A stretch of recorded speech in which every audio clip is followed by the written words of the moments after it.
दोस्तों जी हाँ पे यार आप सभी का फिर से स्वागत है यार। बस यहाँ पे कौन है वीडियो में जैसे कि आप लोगों पे खैर पता होगा जो कि लमसम अभी से लेकर यहाँ पे 6 दिन यहाँ पे बचे हैं जो कि यहाँ पे पवन सिंह के यहाँ पे जन्मदिन को। तो उसमें बात यह है कि यहाँ पे क्या खेसारी लाल यादव यहाँ पे आएंगे या फिर नहीं आएंगे। तो वहाँ पे देखो और वैसे तो अभी दीपक सिंह के जो जो वहाँ पे दिए हैं जो कि इन्वाइट यहाँ पे तो किए हैं। साथ ही यहाँ पे जो कि यहाँ पे मनोज तिवारी जी हमारे जो यहाँ पे सांसद है रवि किशन जी को वहाँ पे भोजपुरी का हर एक्टर को वहाँ पे इन्वाइट यहाँ पे किया गया है। जो कि फिलहाल यहाँ पे देखते हैं कि क्या उस दिन यहाँ पे पहुँचेंगे या फिर नहीं पहुँचेंगे। वैसे तो फिलहाल अभी मुंबई में ही यहाँ पे खेसारी लाल और मुंबई में भी हैं पवन सिंह का वहीं जन्मदिन बनेगा। तो वैसे तो फिलहाल यहाँ पे जाना चाहिए, अगर भाई होंगे तो जाएंगे। जो कि जैसे पिछले बार का याद करें जो कि यहाँ पे एक स्टेज शो के दौरान यहाँ पे मिलन हुआ था। तो बाकी फिलहाल अभी देखते हैं यहाँ पे क्या होता है।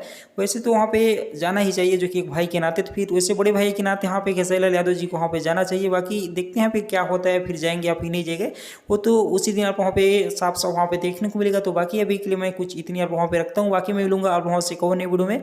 तब तक के लिए बाय बाय, जय जय बचूरी, लव यू ऑल।